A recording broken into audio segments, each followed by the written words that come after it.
Sama lah monotimer. Oke, pertanyaan lain ada?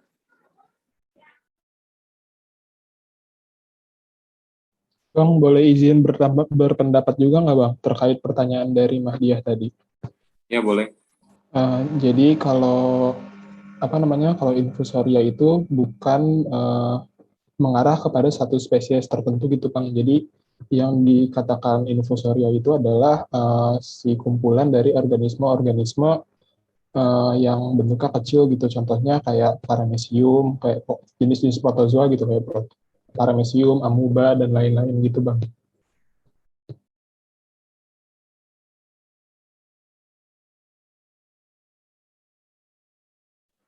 Oke, emang ya, si infusoria ini ukurannya tuh bervariasi, eh, nggak gimana? Nggak bisa dibilang satu spesies gitu ya, kayak yang tadi dijelasin Paisan. Emang ada Euglena, lalu apa tadi? Cyclops ya, ya nggak sih? Ya, ada pendapat lain?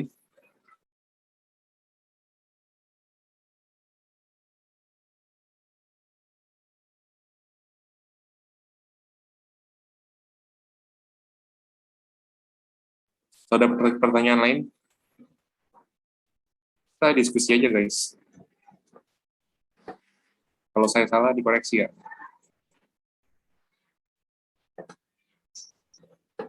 Bang Isan mungkin, Bang Isan. Oke, udah cukup. Ya, ayo yang lain tanya dulu sebagai nilai keaktifan. Nggak harus infosaria juga bisa kok. Ya, selain yang apa aja boleh kita cek. Oh ya, sebelumnya mungkin kalian ada yang bingung ya. Kenapa si Firly nggak ikut? Karena dia lagi izin, jadi gantiin saya. Jadi gitu mungkin perkenalan singkatnya. Ya, silahkan yang mau ditanya yang lain-lain selain infosaria.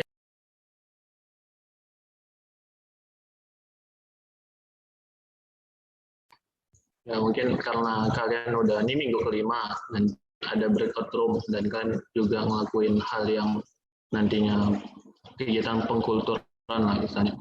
Mungkin bisa ditanyain itu, jadi nggak usah harus spesifik kita ngebahas info. Bang, izin bertanya. Untuk kultur nanti, menurut Abang nih, ada saran nggak di antara Dapnia, Moina, Rela itu lebih mudah yang mana yang untuk di kultur? Terima kasih. Kalau untuk kultur pribadi gitu. Ya, saya coba jawab ya. Sebenarnya saya udah coba semuanya, gampang semua sih sebenarnya. Iya. Mikroalga gampang, dapnya juga gampang. Ya semuanya aja sih mendingan. Jadi tahu gimana rasanya. Gampang kok. Apalagi mikroalga cuma disinarin doang kan nama aerator. Hijau dia.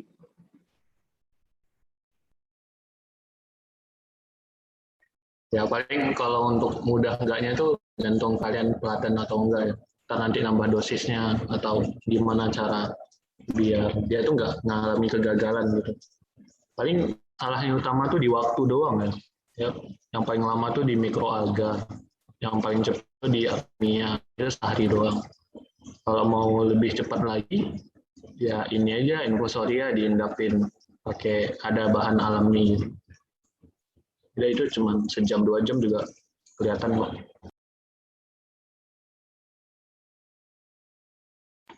Ayo Oke, guys. makasih Bang. Oke. Ayo tanya-tanya aja bebas, mau nanya apa aja boleh. Mungkin saya tambahin ya, kalian coba dari mikroalga dulu aja, karena mikroalga nanti buat makanan si yang lain-lain itu tinggal dikasih mikroalganya aja. Oh iya, mau tanya Bang. Ya boleh. Itu kan kita awalnya ya ada katanya itu ada pembagiannya bahwa si A dapatnya nanti pas budidaya yang diperhatiin itu adalah perlakuan suhunya atau apa ya kemarin ada beberapa perlakuan yang harus kita perhatikan itu kita dapatnya kapan ya Bang? Karena kemarin sempat mau coba-coba tapi kayak mau bingung juga gitu, mau kasih perlakuan gimana. Itu sih mungkin Bang. Atau sekarang udah nggak ada spesifikasi bahwa si A harus dapat perlakuan ini, yang penting kultur dulu gitu. Untuk persiapan pelaporannya nanti gitu. Itu sih mungkin Bang. Ya, mungkin coba gue jawab ya. Untuk hal itu rencananya ada, tapi sejauh ini belum ada omongan karena mau diselesaikan minggu kelima dulu. Nanti kalian dibagiin sama siapa asistennya Gang, dan nanti sesuai sama arahan asisten yang di breakout room itu. Mungkin itu jawabannya.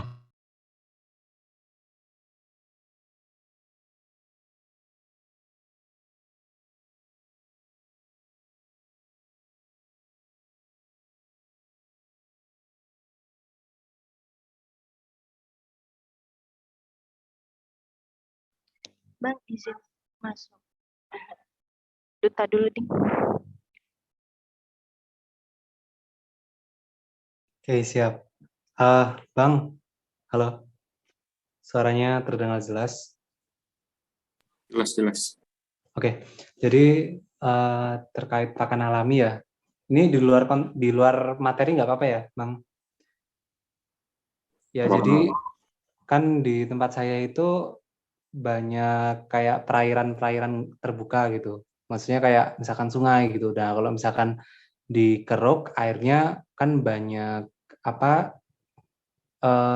cacing sutra atau cacing darah. Nah, itu gimana Bang caranya? Maksudnya tipsnya gitu. Pernah pas itu untuk cacing sutra nyoba tapi akhirnya juga pada mati gitu Bang, busuk gitu.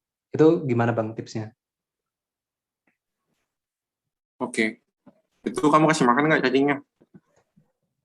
Dikasih Bang. Nah, ini Siapa? dikasih apa namanya? Daun batang apa namanya? Batang pisang dibejek-bejek gitu doang. Ya dari Google. Itu yang saya tahu kalau misalkan kasut biasanya dikasih makannya itu ampas tahu ya San? Ya gak sih? Ya terus kamu gimana budidayanya, kulturnya? Kalau kemarin sih ditaruh di bak gitu, di bak. Terus habis itu kan biasa kalau misalkan di sumur itu kan ada aliran air yang kebuang ya gitu Bang. Jadi di baknya tuh ditaruh di bawah pancuran air kayak gitu Bang. Jadi airnya setiap kali ganti tapi emang nggak selalu berganti setiap saat gitu Bang. Terus untuk baknya kemarin itu nggak pakai substrat, maksudnya nggak pakai kayak tanah, tapi cuma air doang. Terus sama itu batang pisang. Batang pisang Dikasih dalamnya. ini nggak aerasi? Enggak sih Bang, soalnya saya pikirnya kan ada air ya, airnya itu kan terjun dari tempat yang tinggi gitu. Saya pikir kayaknya itu udah jadi kayak aerasinya gitu. Oh, oke. Saya pikirnya gitu. Tapi ada gelembung air berarti. Iya, yang saya tahu sih kalau dia casut ya, biasanya di kulturnya tuh mesti air ngalir. Ya San ya? Benar kan? Iya. Iya kan? Memang agak sulit sih kalau casut ya. Terus biasanya dikasih makannya ampas tahu. Soalnya kan si cacing ini nafasnya melalui kulit ya. Nah, perputaran airnya tidak merata. Ya, mungkin sedikit nambah juga. Ya, Ya, yang pertama tuh kalau cat tuh perlu media dasarnya. Jadi kan kebanyakan di tanah ataupun yang agak-agak lembab gitu. Tadi kan nggak ada apapun kan, cuman ya udah wadah doang. Nah, mungkin itu tuh penyebabnya. Jadi kan dia tuh membelah diri kan. Jadi media dia untuk membelah diri itu nggak ada. Jadi ya gitu-gitu aja, malah sedikit. Nah, yang kedua tuh pakannya jangan batang pisang. Kalau memang mau lebih murah tuh jadi pakan terus dicampur ke air, terus di airnya itu ditambahin E4 probiotik tuh. Nah, terus dikenin, kocok-kocok aja, terus udah sebar ke wadahnya itu. Jadi nanti ya itu pengganti makanannya lah. Biasanya kan ampas tahu. Kalau di BDP sih ngasihnya kayak gitu dan numbuh gitu. Penting kalau caset tuh di bawahnya itu ada media untuk membelah diri lah. Mau tanah itu, mau sekam, mau segala macam boleh.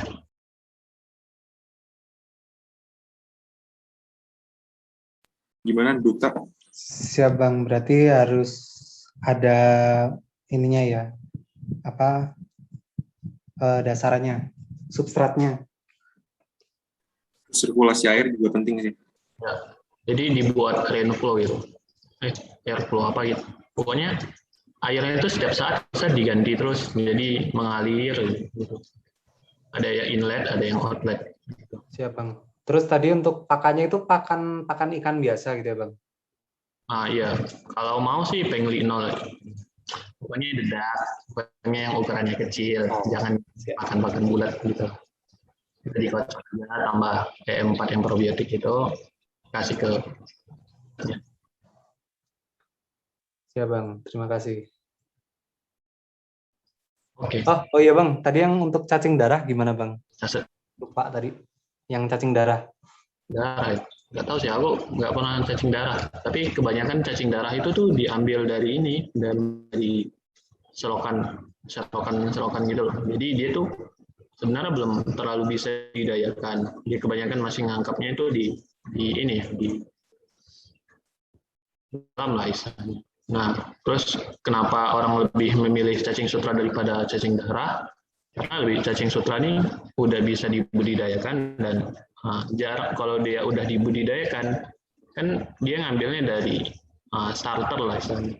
Nah, dari satu tempat itu udah pasti nggak toksik. Sedangkan kalau cacing darah itu diambil dari alam dan biasanya itu dia nimbulin toksik kalau nantinya itu dikasih ke ikan. Jadi kalau ditanya cacing darah gimana dibudidayakan, aku nggak tahu spesifiknya gimana, tapi itu biasanya ditangkap ke alam.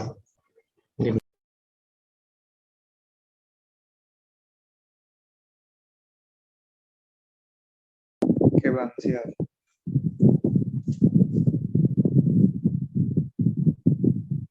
Bang, izin masuk Bang. Tadi kan Duta ini ya nge-mention tentang cacing darah. Cacing darah yang dimaksud Duta tuh ini bukan sih yang suka dijadiin sebagai pakan beku gitu Bang, yang bloodworm gitu. Yang kayak gitu bukan Duta?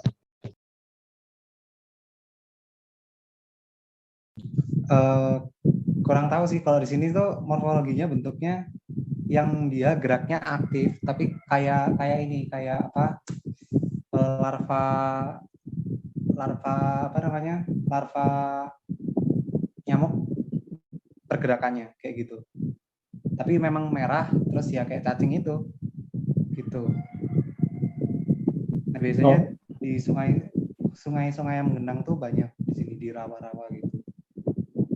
Oh iya, berarti sama seperti yang saya tahu. Jadi kalau saya pernah baca Bang, terus Duta dan teman-teman semua, kalau si cacing darah atau bloodworm ini yang dimaksud sama Duta, terus yang biasa dibekukan juga yang dijual di toko-toko pakan ikan, sebenarnya dia tuh bukan cacing, tapi larva dari nyamuk apa gitu, pokoknya ada nama spesiesnya. Jadi mungkin kalau untuk dibudidayakan, ya berarti harus ada si nyamuknya itu, mungkin bisa dikoreksi Bang kalau salah, atau teman-teman mungkin ada yang lebih tahu.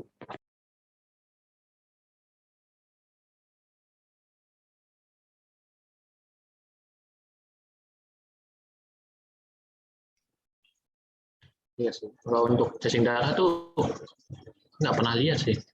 Maaf nih sebelumnya. Cuman kayaknya kalau bisa dibilang kalau dia di genangan air itu lebih ke cacing creamy itu nggak sih? Atau kalian nggak tahu cacing creamy itu? Pokoknya intinya cacing lah ya. Ya mungkin maaf sih, kurang tahu sih masalah cacing karena agak bingung juga sih.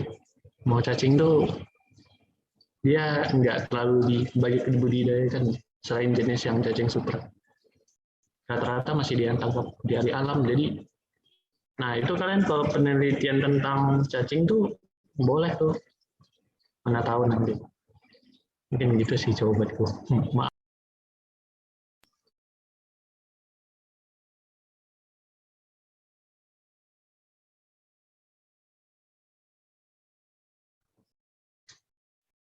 Ayo, ada yang mau ditanyakan lagi? Infostoria.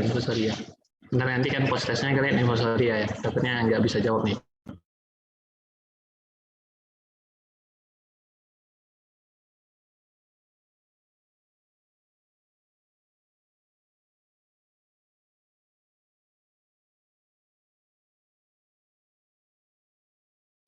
Ada lagi? Gimana? Apa kita yang tanya? Kita tanya kali, San. Yang off cam. Ayo. Ini masih dikasih waktu untuk kalian nanya. Jadi coba ditanya sebanyak-banyaknya terkait infostoria kalau bisa. Jadi nanti pas kuis kalian nggak bingung karena begitu.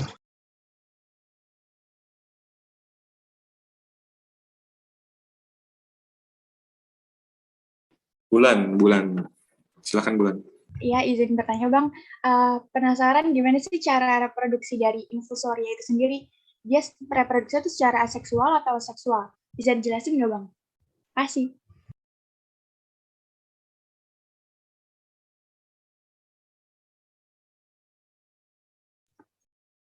Ayo Head, jawab Head. Lu diam-diam aja Head. Oke, jadi sebenarnya infostoria ini kan kayak yang tadi dibilang ya, sebenarnya ada beberapa jenis gitu, nggak cuma satu. Kayak infostoria tuh suatu golongan gitu. Nah, biasa tuh dia bisa apa sih namanya? Yang kayak amoeba atau apa namanya? Pembelah sel. Iya nggak sih? Nah, itu juga dia bisa melalui apa?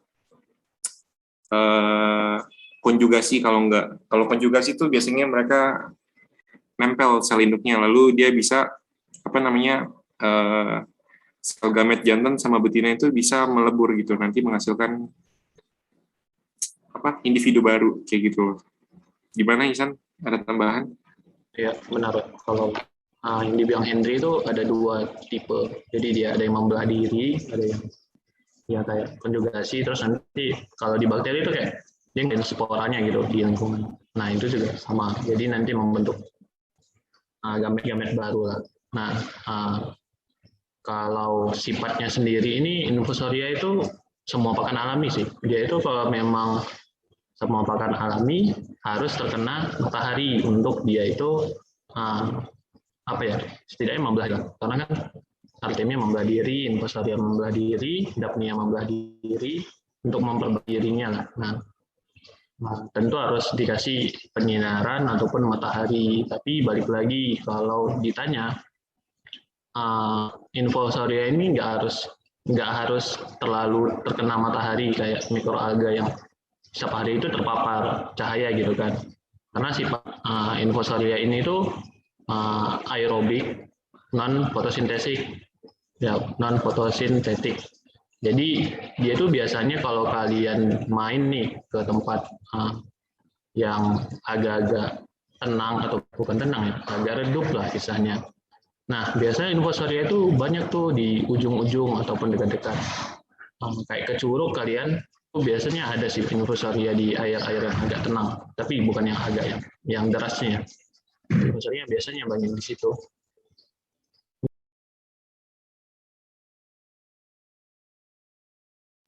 Gimana Bulan? Jadi dia ada aseksual sama seksual reproduksinya. Ya oke Bang, udah cukup jelas. Makasih. Next.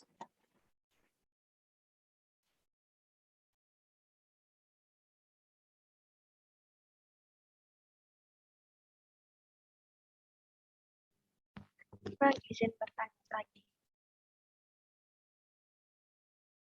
Ya, silakan.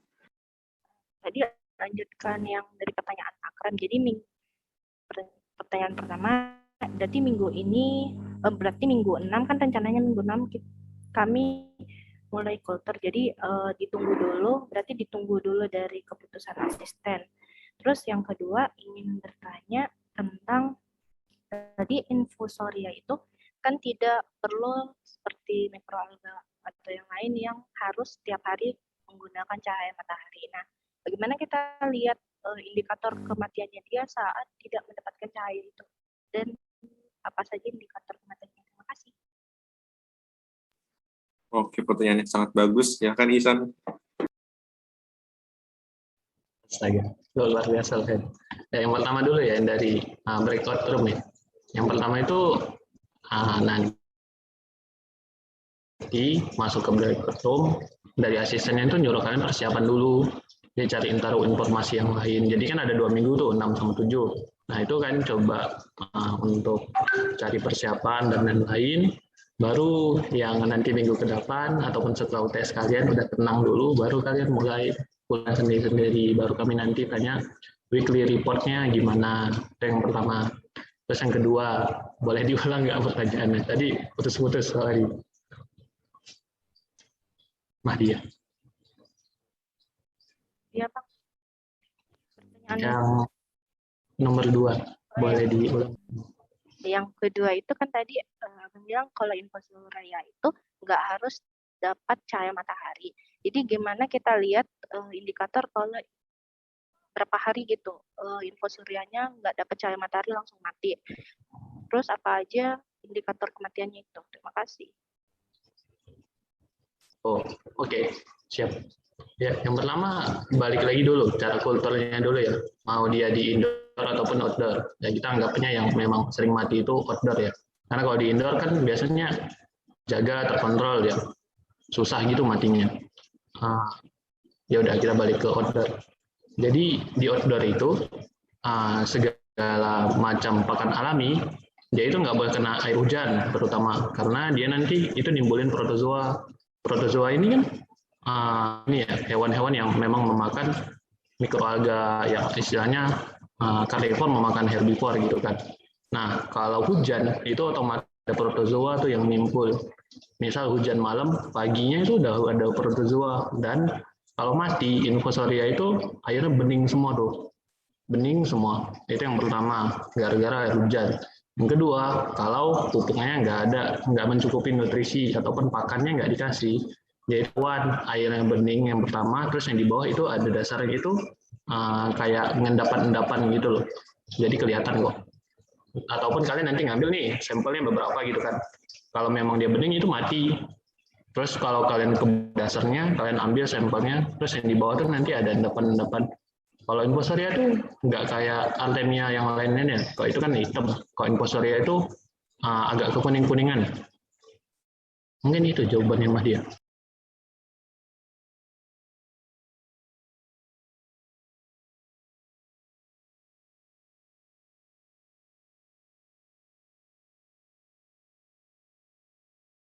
Gimana? Ada yang mau ditanyakan lagi? Atau kurang jelas nih jawabannya? Apa nama dia? Kurang jelas. Cukup Bang, paham. Udah paham. Oke. Terima kasih. Ada yang mau nanya lagi?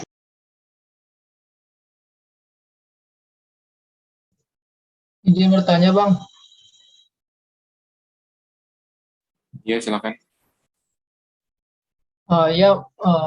Perkenalkan nama saya Gian Ahmad Ramdhani, NIM C199.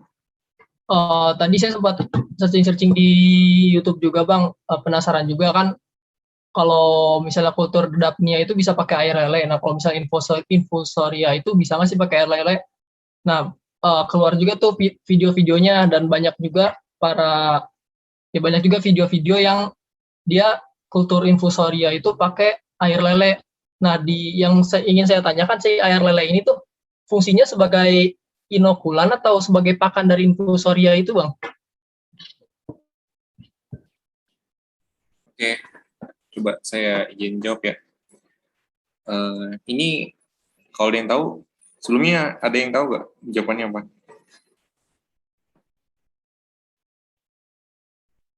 Bang izin menjawab. Ya, silakan. Itu di air limbah lele itu ada kutu air nggak sih Bang? Sejenis kutu air gitu? Jadi bukan buat makanannya, tapi dia itu udah mengandung kutu airnya gitu. Tapi kurang tahu untuk jenisnya apa, Bang. Oke, kalau yang lain ada yang tahu?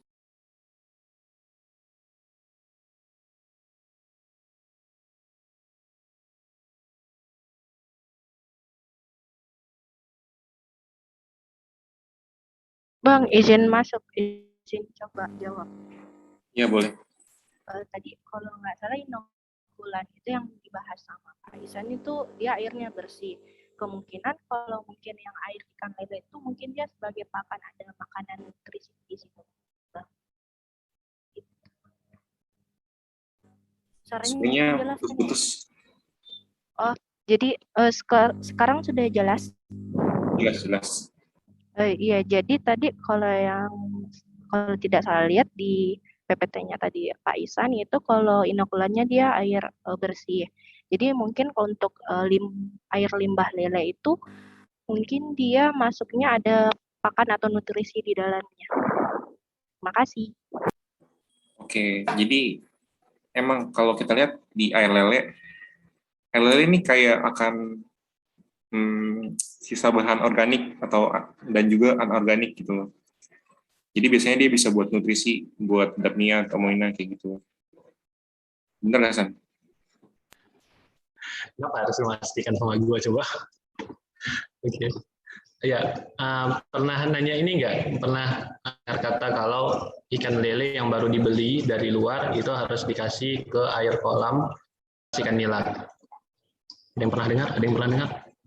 Waduh, kalian nih, ayo main-main ke kolam gitu loh. Ya, baru dengar kali ini, Bang. Oh gitu, waduh. Belum pernah makan ikan lele, Bang. Astaga. Jadi itu aklimatisasi lele kalau di kalau dibeli dari alam atau dari luar lah, dari IWAKE lah kalian beli gitu kan. Terus dicoba penelitian, jadi diaklimatisasi dulu 5-6 hari di kolam bekas nila. Jadi dari ikan nila itu ada bekas-bekas semacam apa ya?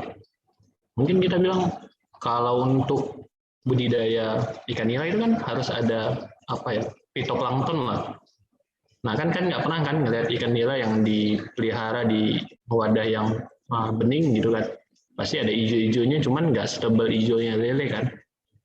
Nah, kalau asumsinya ikan nila yang dipelihara itu fitoplankton, sedangkan lele yang hijau itu bukan berarti fitoplankton, karena lele itu kan matinya di dasar sudah ada kan. Jadi ada jasad renik ataupun semacam amoniak yang memang itu bercampur, makanya lebih pekat ikan lele daripada ikan nila yang dibudidaya. Nah, kenapa air lele itu bisa dikasih ke infusoria? Karena ada jasad renik. Jadi jasad renik ini tuh bisa diasumsiin menjadi bahan organik yang itu bisa dimanfaatkan untuk pakan alami. Makanya nih kalau dari TP2BA kalian nanti yang di Bogor, kalian ngambil bekas air kolam bekas ikan nila ataupun bekas ikan lele, itu kalian bisa nanti kultur pakan alaminya, ya mikroalganya itu. Jadi nggak salah, Ian. Benar kok. Ya, mantap, Bang Isan. Bang, mau nanya, Bang. Ya, Fadli Adams. Kalau misalkan yang tadi, Bang, yang lele, misalkan kita diaklimnya itu langsung ke kolam baru gitu, Bang, bukan yang bekas nila gitu. Itu efeknya ke lelenya apa, Bang? Apakah lelenya nanti gagal aklim atau mati atau gimana, Bang? Ya, itu tuh untuk mencegah. Jadi kalau kolam yang baru kita siapin nih, itu kan pakan alaminya belum tumbuh ya. Sedangkan kan kalau bekas ikan nila itu dia udah tumbuh kan, udah tumbuh pakan alaminya nih. Dan itu tuh bisa kemakan sama ikan lele yang berukuran 7-8 cm. Sedangkan kalau kita langsung kasih pakan nih 7-8 itu belum sesuai sama bukaan mulut ikan lele ini. Dan biasanya kalau baru datang, terus kita aklimatisasi itu lelenya tuh nggak makan karena dia masih dianggapnya stres. Karena kan dalam perjalanan ya guncangan dan segala macam itu kan ya kayak manusia aja lah, mual gitu. Baru perjalanan jauh mual terus dikasih makan kan nggak mungkin kan. ya masih belum nafsu lah makannya. Makanya itu diaklimatisasi, dikasih pakan yang ad libitum. Baik ada squat nih, ad libitum. Jadi selalu ada tuh pakan alaminya itu fitoplankton gitu Pak.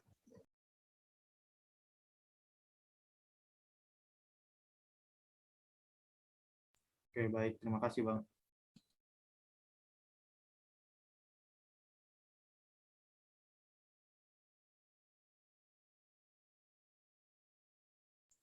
Oke, ada lagi yang mau ditanyain? Kalau cukup, kita masuk ke proses. Atau kalau memang ada, silakan tanya lagi. Izin bertanya, Bang. Baik, perkenalkan nama saya Lili Firmansyah, NIM C106. Nah, yang ingin saya tanyakan itu apakah insektisida yang terkandung di dalam sawi itu dapat digunakan itu apa ya? Dapat mempengaruhi kualitas biakan nggak, Bang?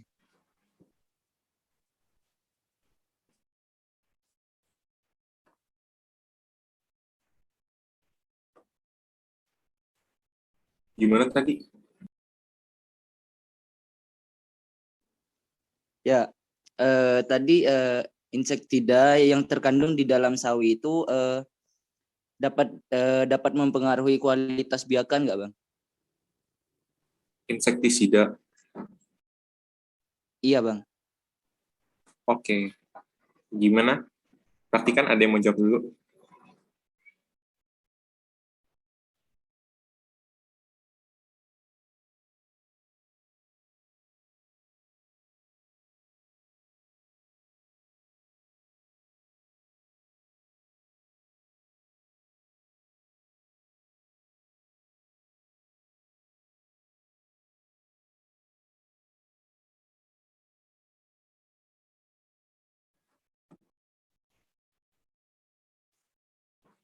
Tapi biasa nggak pakai insektisida ya?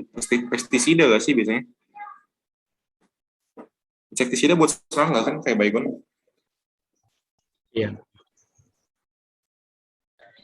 Kalau menurut saya pribadi bisa mempengaruhi sih, Bang. Bahkan sebelum ke biakannya juga menurut saya akan mengkontaminasi si airnya dulu gitu, si media buat tumbuh infusorianya itu. Iya. Pasti sih mempengaruhi. Ya paling dibersihin dulu lah sayurannya. Jangan langsung dikasih.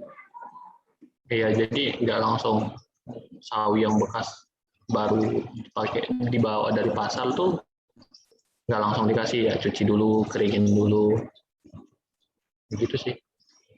Dan mungkin insektisidanya nggak terlalu ya berpengaruh, cuman ya berapa ppm doang, berapa kecil lah, hanya nggak terlalu berpengaruh sih menurutku.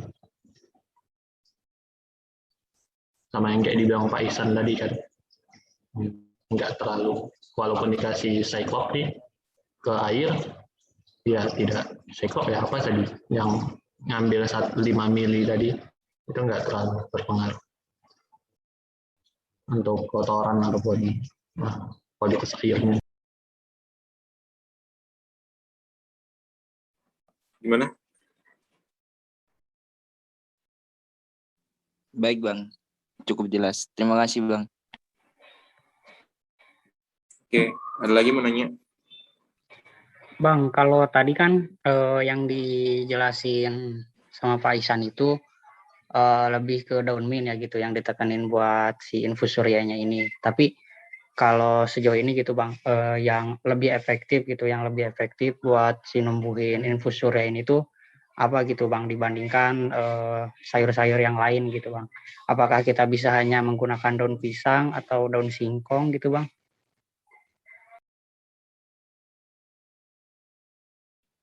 Oke, gimana?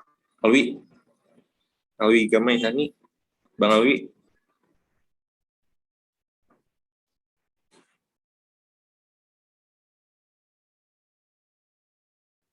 Atau Kak Rezana?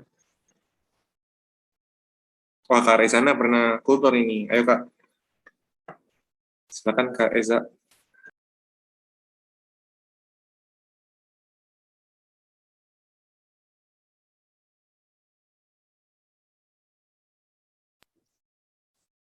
Oke, mungkin gua jawab aja, Hen.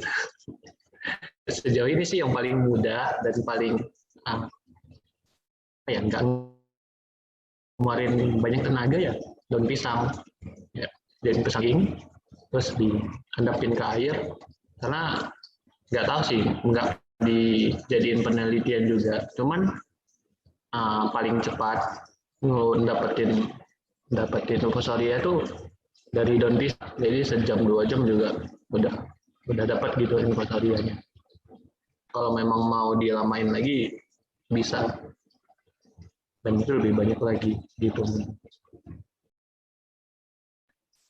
Dan kandungan di daun pisang juga nggak kayak yang sawi tadi ada insektisida. Dia daun pisang aja. Oke, mantap banget jawaban Bang Isan. Gimana, Lutfi? Oh iya Bang, tadi kan kata Bang Isan juga di laman itu makin banyak gitu.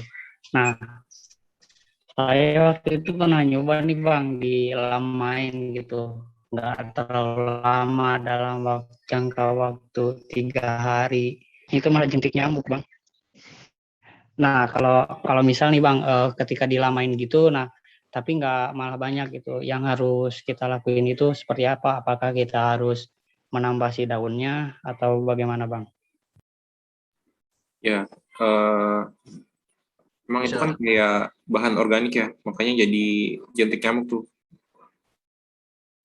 Nah, bisa juga kita lihat tuh yang namanya pasti ada carrying capacity di apa namanya, di budidayanya. Jadi kalau memang mau banyak banget ya pastiin kalau carrying capacity itu bisa mencakupi mereka gitu loh. Nggak mungkin kamu pakai kultur setoples kecil hasilnya sebanyak seember gitu sih. Ngerti nggak maksudnya? Oh ya, paham Bang. Ya begitu. Makasih Bang jawabannya. Ya sama-sama. Ada lagi? Bang, izin bertanya. Dia ngomong nggak sih? Iya, cuman kecil. Kecil banget ya suaranya. Halo, masuk Bang suara saya. Masih kecil. Halo, sudah. Ya oke, lumayan. Izin bertanya Bang, kan tadi buat kultur infusoria itu sayurannya diberi air mendidih ya Bang kalau nggak salah. Nah, saya itu pernah baca-baca di internet itu kalau misal kultur infusoria ini sayurannya itu direbus dulu gitu Bang. Nah, yang saya tanyakan itu apakah ada perbedaan hasil gitu Bang, misal cuma dikasih air mendidih sama direbus terlebih dahulu. Terima kasih.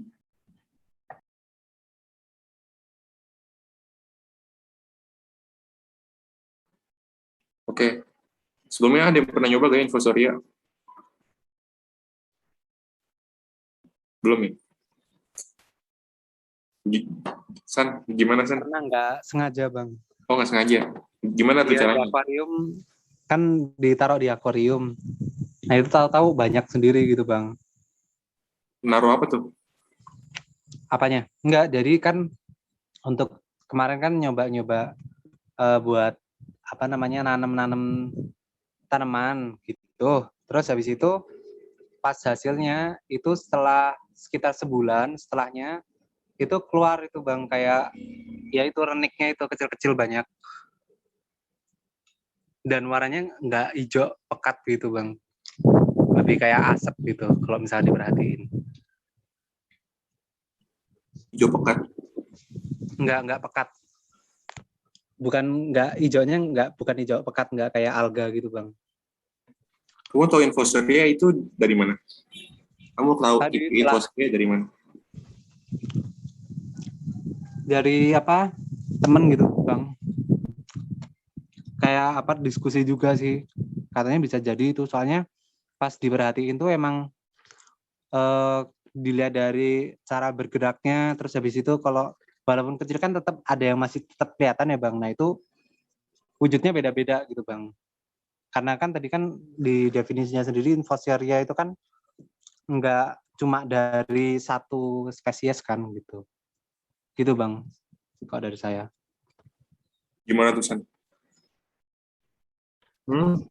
Apa? Nggak yang direbus dulu sih, karena kebetulan di bawah ini kan cobanya yang gede ya. Kalau memang rebus kayaknya maaf nih, belum pernah coba yang skala kecil, karena di sini tuh ada bak. Ya dan ntar nanti daun pisangnya tinggal direndamin di situ aja, dan itu cukup banyak. Dan apa ya, bagus sih, masih sekarang juga masih ada sih. Nah, cuman untuk menjawab itu nggak tahu ya, mungkin kejadian PR aja gitu. Ntar nanti ini udah ini tadi, ntar nanti dijawab ya. Punten.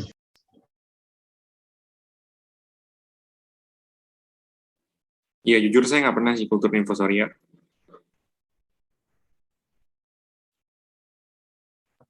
Oh, baik Bang, terima kasih. Tapi kalau jasa ternik itu juga pernah muncul ya di akuarium saya. Tapi saya tanya Pak Dedi, itu bukan infusoria katanya. Putih-putih kecil.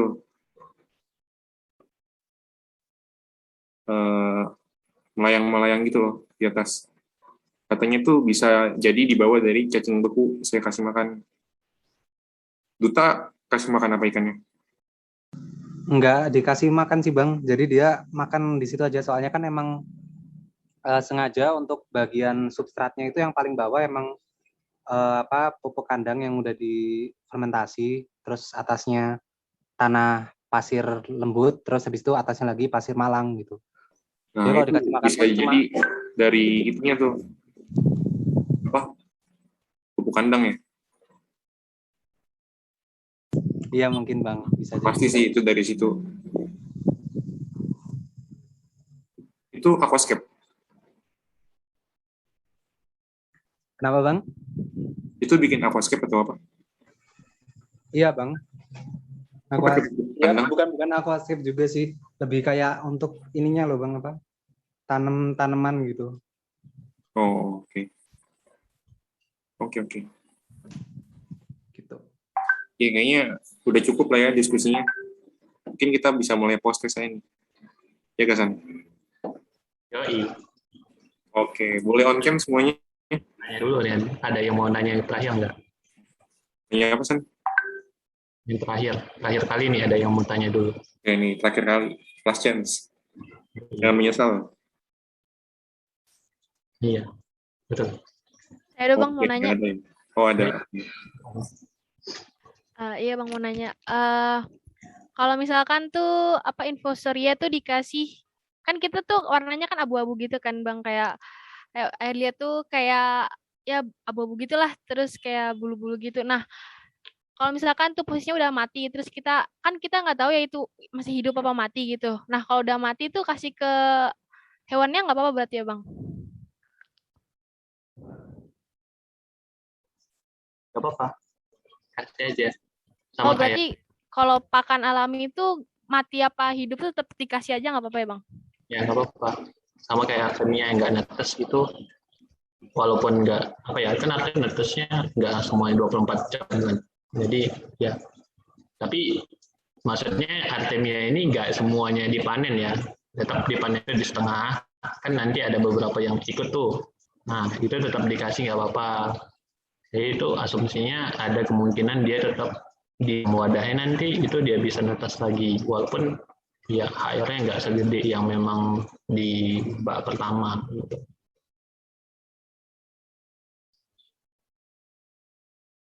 Tapi biasanya kalau mati itu udah nggak menarik biasanya bagi ikan. Bening sih pasti. Soalnya kan kalau hidup dia gerak-gerak ya, itu lebih menarik dia buat makan. Oke. Tapi ini partisipan kenapa cuma 56 ya? Kalian 55 kan? Kurang berapa orang berarti? Asisten berempat.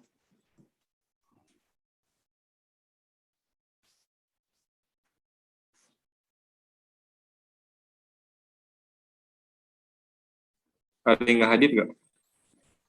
Sebagian ada yang terkendala sinyal Bang.